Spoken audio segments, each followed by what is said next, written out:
What's up, guys? Welcome back to Code Porn. I've been away for a while, but I have a series of videos planned out, so be sure to subscribe to the channel so you don't miss out on those.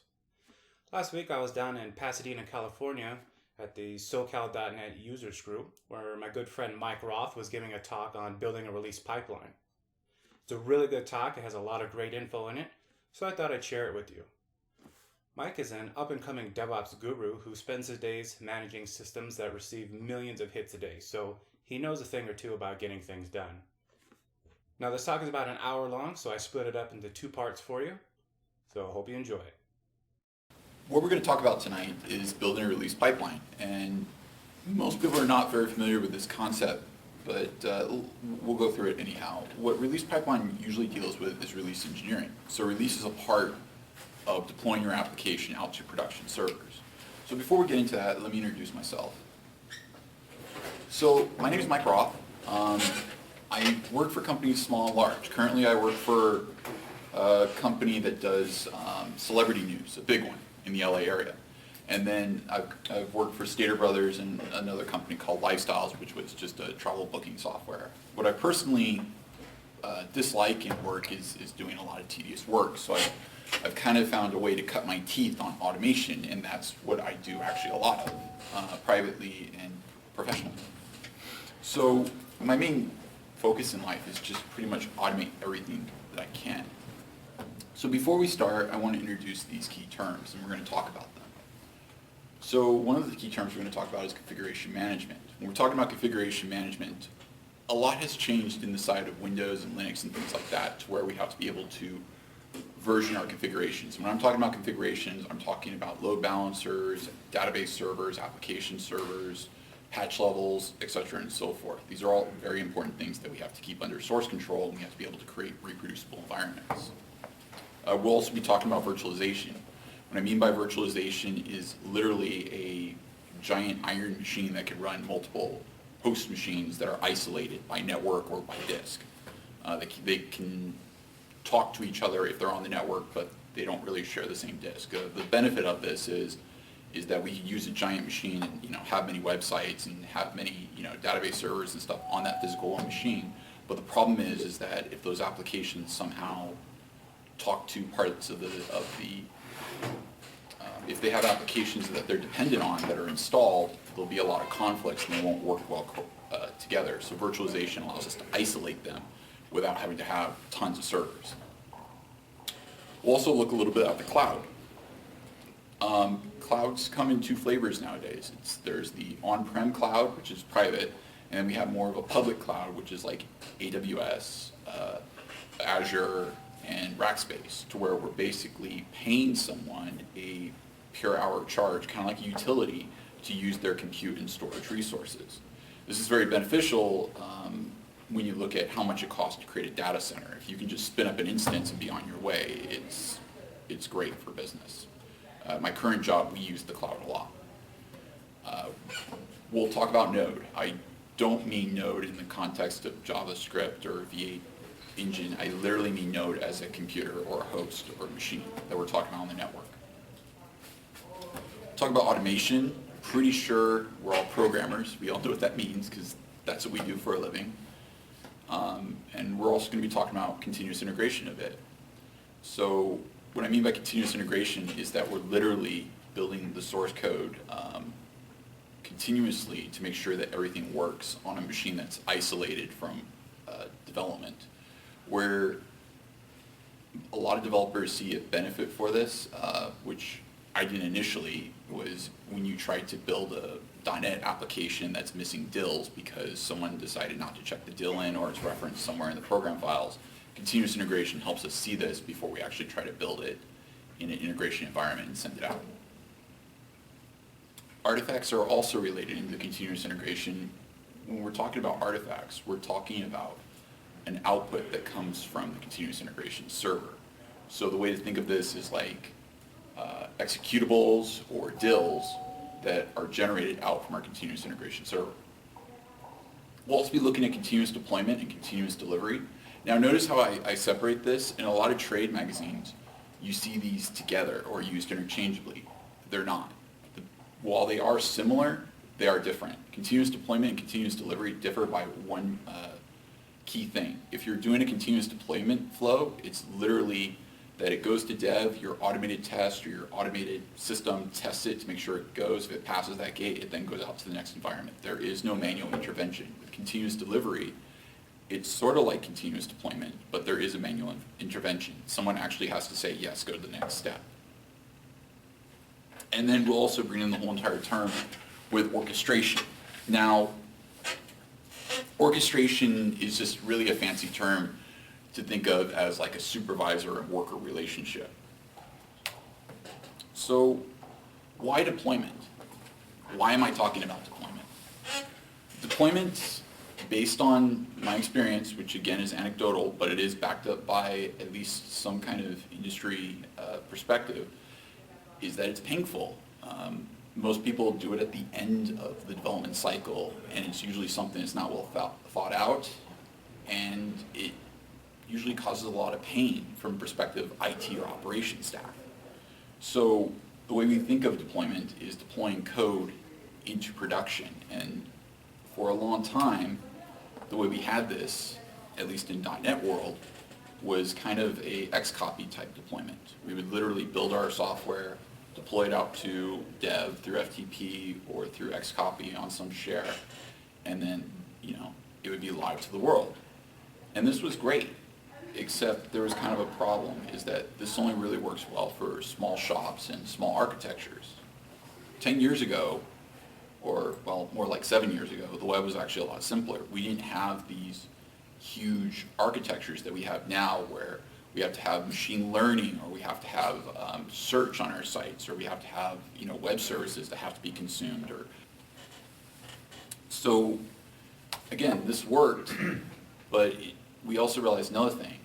Around 2010, the cloud started becoming more affordable. 2006 was when Amazon launched their cloud, and we started to see like year after year cost of someone else doing your data center went down, while reliability went up.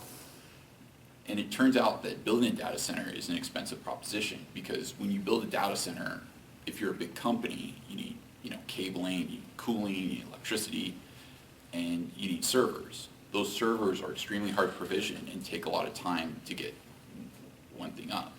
Has anyone ever worked like in a big corporation? How long does it take to get a server provisioned? So the whole entire benefit of the cloud is when you deploy something, you don't have to worry about getting the PO to get those servers. You can buy them at a whim, and you can provision them at a whim and have them over many data centers to where you're not worried about it. It's a great value prop for the cloud. So what started to happen, at least now, is most modern architectures we're still talking startups still, are getting kind of complex. I mean, it's no longer you have a SQL store. You might have a NoSQL store, in which case those have to be replicated over many hosts, or you might have something like Elasticsearch, or you might have something like many load balancers. You may have load balancers for your database tier. I mean, it's not as simple as it was, and you start to get really, really big. Now, the whole entire problem with this is that you have a lot of pieces where things can go wrong because you have a lot of dependencies.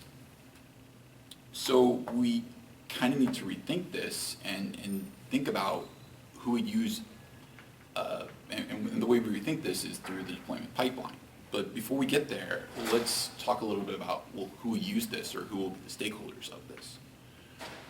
So while we haven't seen it yet, here are some of the people, and there are actually more. For example, management, they get a benefit out of this because they can see exactly where something like an abstract process like software planning is. They can physically see where a piece of the project is and when it'll be ready to go to the next environment. Our developers, at least in where I work, we have other teams that depend on us, that are our customers. And the biggest question I get is, where are we with X feature? Being able to show them to go to a site or something like that, a dashboard, to where they can see exactly when that build or item is going to fix, is pretty good, is pretty ideal. Our end users, and we include QA in this, for them to be able to see at a pane of glass when when something's going to be ready to go, or where they can just deploy it themselves, is also key, because we're developers and we work a lot in science. At least that's what I think. True, we do business and stuff like that, but a key thing is allowing our QA people time to test in an ideal environment to where we're not changing. The way I kind of look at it is developers really like chaos, and QA people like stability. They like things that are going to be mostly, almost baked at that point, except if the assumptions are wrong. And then IT. IT generally uses this because they can click a button and be on their way.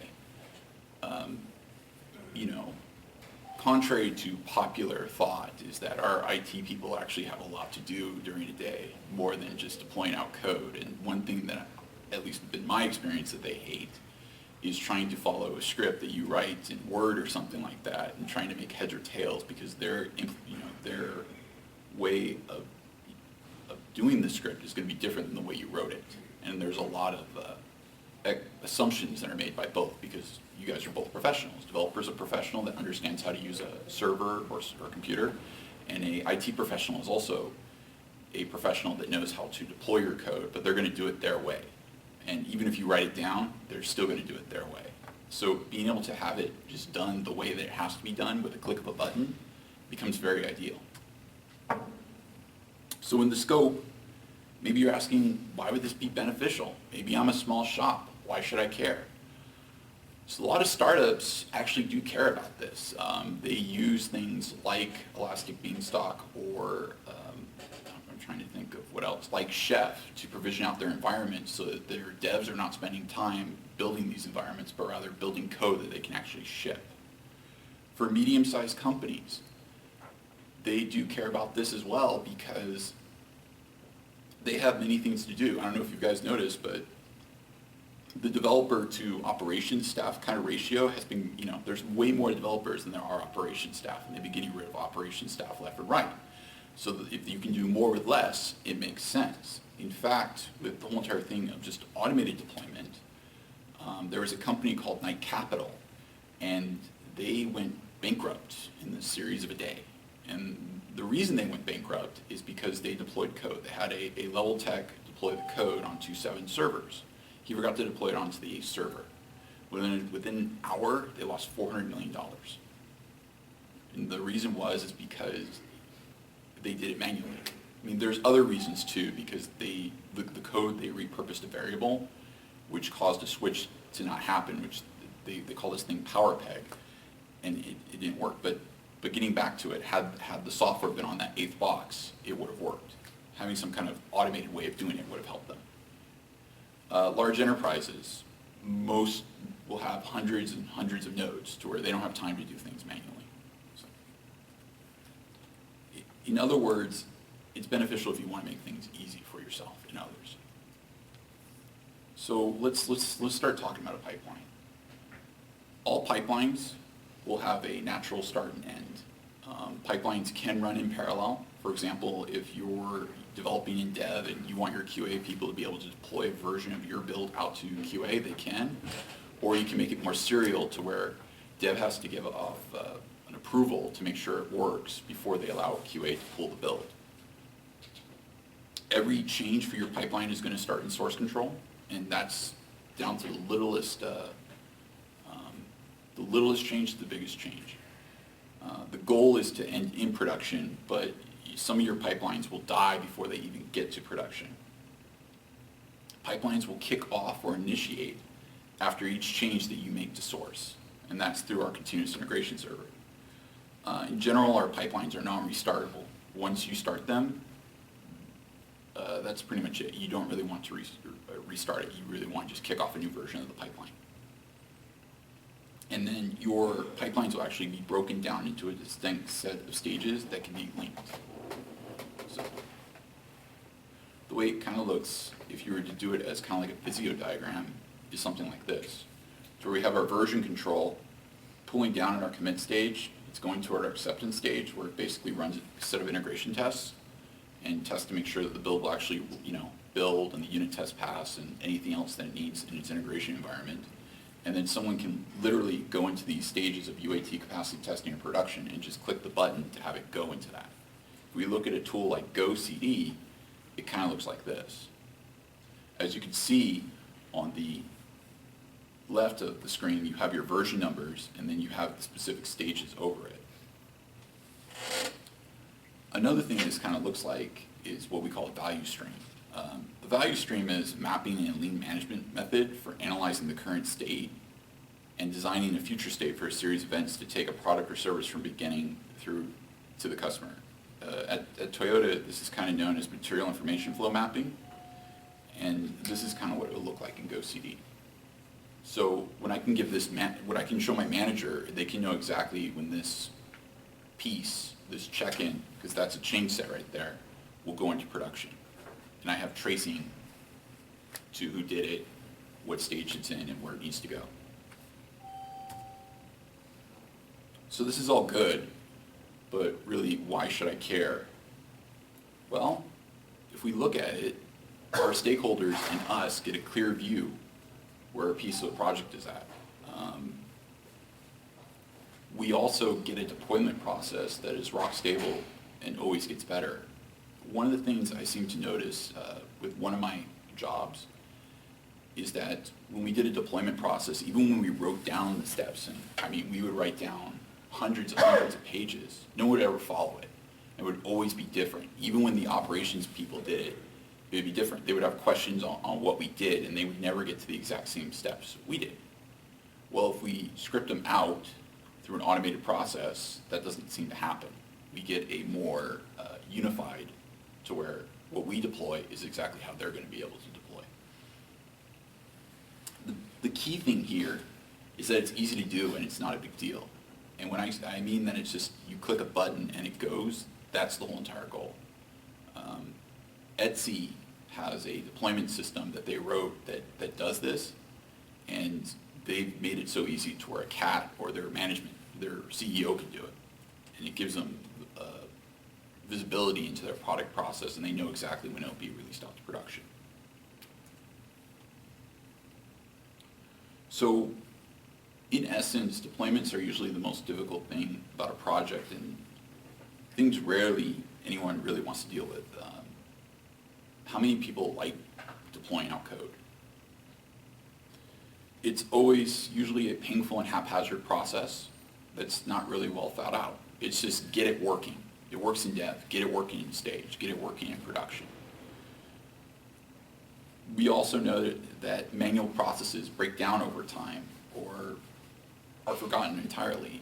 Information silos tend to exist in this space to where Mike was the deployment guy. Mike's gone. Now we have to figure out what Mike actually did to get it working. Or we may have teams that do it, and once they leave or are repurposed for something else, nobody then wants to deploy anything, even though if we need to deploy fixes.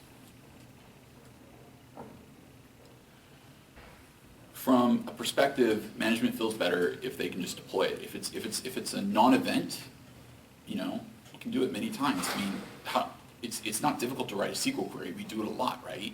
There's no pain in it, but we initially started, there was a lot of pain in it because we had to figure out how SQL worked. It's the same too for deployments. If we can do it a lot, we can gain confidence in the system, and we can know that it will work. It will no longer be like we're rolling the dice and hoping that they come up, you know, not snake eyes. And if we can do this, it frees developers and our system admins to actually do things that they want to do. Maybe our system admins want to actually look at like a identity management platform. Maybe our system admins want to actually be able to upgrade that server we've been asking them to upgrade. If we can get them away from doing tedious work, you know, we can work on that stuff. And if it's easy, information silos will not exist because we'll have the information on how to do it continuously in source control. It goes without saying that this is not free nor easy to build this process. It requires investment in time. It requires allegiance of the team because developers are not the only ones that are gained from this, and management's not the only ones that gains from this. We need buy-in from management, we need buy-in from developers, and we need buy-in for operations to be able to do these kinds of things. We have to be aligned in a vision and how we want to get there. This will always require an investment in time. There's no way of getting around that, because like anything, you're going to improve something, it means that someone's going to have to know about this, or the team's going to have to learn about it. And then you're always going to have to learn if, do I want to build something or do I want to buy something? And it's not a silver bullet. I'm not going to, full disclaimer, you can automate all you want and you still may have botched deployments because of process problems or because you're not isolating what the actual problem in your organization is. And it doesn't make sense all the time. If you've got a small application that only 1 or 2 users use, you're not going to save any money, and it doesn't make any sense. Or if you've got an application that is short-lived, why do it? Just get out there and who cares? But there's a converse to this. If you have many short applications, maybe you could build a framework that deploys it so you don't have to know how to do it. You build it once and then you're deploying like 100 marketing sites or something like that. You don't have to go through the process every single time. You've written something, I'll just deploy it for you. So we do deployments a lot at my company. In fact, we can deploy anytime during the day. We typically try to stay only deploying in the morning and by 5 o'clock. And we do it pretty successfully. We've only had like maybe 3 or 4 times where we've had to roll back a major deployment. And these are, we have millions of hits on our servers. So we can do it while we're online too. I also did some consulting for an engineering company, and I'll talk a little bit about how they did it before. We can talk a little bit about how they did it after. But before we begin, I kind of want to put this quote in perspective. Too much in software, we're focused on succeeding that we don't realize that we're going to fail a lot. So my advice is don't be afraid to fail. You will fail. It's inevitable, But success is, walking from failure to failure with no loss of enthusiasm. Your first few iterations of this are going to be completely dead wrong. Our first iteration of we did our release process to what we call our middleware platform was, in fact, I can tell a story about that. One of the assumptions I made, because I wanted to use web deploy, is that by deploying through a push-based system, it would work fine, right? So I only had to deploy to about 8 servers, and it only took about 5 minutes to do it. Worked great when I was at work, but the problem was that I was on a backbone that had a gigabyte up and down. So there's, the packages were about 30 megs. Pulling it down from AWS and then sending them up to the servers took about 30 seconds to do all 6 servers. When I was at home, because I work remotely, it took close to 30 minutes. And it was some of the worst 30 minutes of my life because I was waiting for things to deploy and having code that's not versioned correctly and it's different in each and every single box makes things really, really, scary. So what we learned is that doing a pull-based system where the servers actually go to our S3 bucket and grab the build and install it themselves is way better than trying to have a server automate the process and push the build to it. So we kind of learned that along the way. We also learned other things when we were doing our release engineering that don't store secrets and things like that in the build outputs, make that comes from your configuration management. These processes will always be improved and should be, and they may not necessarily be improved by you. They may be improved by your whole entire team. Remember, you're all buying into this. People are going to have great ideas, and some people are going to have bad ideas, but you guys need to go through and look at seeing where it's going to fit. The whole point of this is to literally make it as easy as push of a button. Before you do anything, the most important thing is to plan, plan, plan. They have a proverb that, failure to plan is planning to fail. This is like software. This is like anything else. If you don't have a plan, you're going to just fail miserably. So do it manually first. Identify the steps, write them down if you have to, and then evaluate what's easy to automate. Look for low-hanging fruit. If a process to copy files can save you 10 minutes, it's 10 minutes you don't have to copy files. But if there's like something that only saves you a few seconds and you only have like 2 boxes to do, it doesn't make any sense. So identify low-hanging fruit first and foremost. With anything, you're going to want to version your changes to production. And your version system could be anything. It could be a date-based system. It could be just a count of the build. Just have something that you can track it back to what changed. You need to keep it consistent enough to date, and any component that you use in your architecture should have a version that you can actually easily identify and lock to the build. In our product, this is what we kind of look at. So you'll see that we have a code name here, which what we use as our convention is a game from the NES, so anything from A to Z. We increment after every single sprint from like A, B, C, D, E, and then we have our version number that's outlined here. Our algorithm for this is literally a major number that doesn't change, the current sprint number we're on, and then this is a date timestamp that's from I think it's like August 1st, 2014, so number of hours that have passed. We can actually compute when the build was actually released. We've actually decided to change that to something that's a little bit more simpler because we decided we never use the timestamp.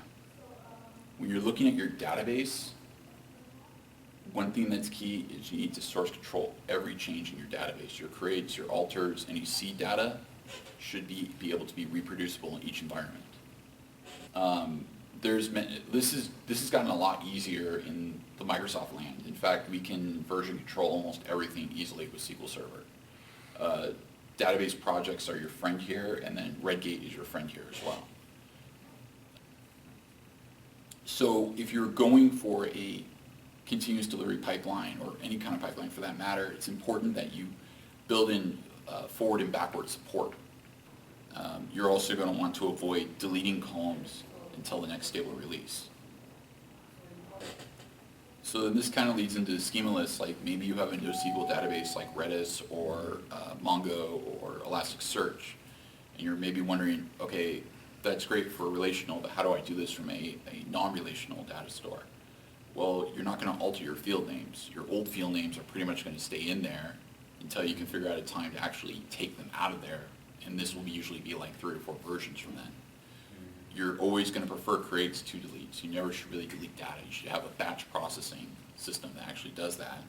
And then you're going to build logic within your application that actually takes care of figuring out if I'm going to maintain, how I'm going to do it. If it's in this version, I'm going to maintain it like this. If it's this version, I'm going to maintain it like this. The reason is that, again, if you have to roll back, you don't want your application to error out, because you can't really change the data once you're up. And it could be like a day or 2 days until you realize that, hey, the deployment didn't work.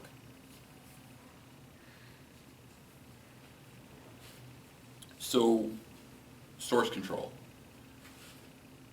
If you get nothing from this talk except source control everything. I worked at a company, and so did Dustin, where source control practices were very, very lax. And they had this application, and it was important enough of application to where changes were made on it, and it was pretty business critical. And the way they had it is that there was only really one team member in the team who would maintain it. And this guy maintained it for a number of years. Well, suddenly opportunity knocked, and that guy got a new job. And about 3 months passed before they had to make some kind of regulatory change or something to the business. Well, they send the change request out to one of their programmers in their team, and he makes the change. They deploy it out to prod, and then when it runs the next day, all hell breaks loose. Because they found out that the code that the guy was dealing with was severely outdated than the code was that was in production before, like by 2 years, to where they never checked in the source control. All the source existed on this one guy's machine. Well, machines, like in every big corporation, we have a tendency of repurposing those machines and formatting them. So all the code was deleted from the machine. So how they had to fix it is, Dustin, were you the one that fixed this? No? What's going on by then? I think you were still there. But how I remember how they fixed it is they had to grab the dills, run reflector on it, extract the the code that they could get out of it, and then try to get it to work. Whoa. It took, I think, 4 weeks for them to actually fix the issue, and I'm pretty sure they spent more than 80 hours on the problem. So if you get nothing from this, source control. Git is free, TFS, anything, put everything in source control. Or don't allow anything in production that isn't built by an actual machine that can actually grab from source control. How we do it at my work is we use feature and topic branches to isolate our changes. So what we'll do is we'll pull from a release that we're working towards. In this case, we use sprints. I'll do my work in there, and then we'll create a pull request. What the pull request will do is that it'll actually send this, nice screen. This is GitHub, and it'll show my coworker, whoever I assign to close out the pull request, to actually check out the code and approve it and merge it in. Now, for this example, obviously there's like a lot of not useful information. There's just, let's just call it as like a security key or something like that. And I would check it in, and they would review it, and if it was good, we would just approve it and merge it into our system. And the way it would look like is kind of like this. We would just merge it in. From there, we would kick off a continuous integration job where we would rebuild our binaries in release mode and always build them in release mode. These are what we call in the pipeline release candidates. These may actually go into production. Most of them probably won't, but any change that we make to the code could possibly be in production, so we treat it like as such. We always run our unit tests at this stage to make sure everything works and make sure it builds. And at this stage, we're more concerned about getting faster feedback than we are about stability. We're okay if the code doesn't work 100% yet. We just want to make sure that, okay, it builds and it passes our unit tests as far as we're concerned. If we fail a build or tests do not pass, we fail the build completely. The branch we typically build in our workflow is our release branch. So this is any of our sprints. And you could also do master as well if you are truly continuously integrating. CI should be literally as quick as possible. If you can get it down to seconds, that's great. Minutes are fine. Hours is where it becomes a problem, because then your builds start to stack up. Store your build in a repo of all your binaries. So what we do is we store our actual outputted builds inside of S3, and we only build once. We never build again. Once that builds up on S3, we never touch the source code again. We literally just deploy out the binary.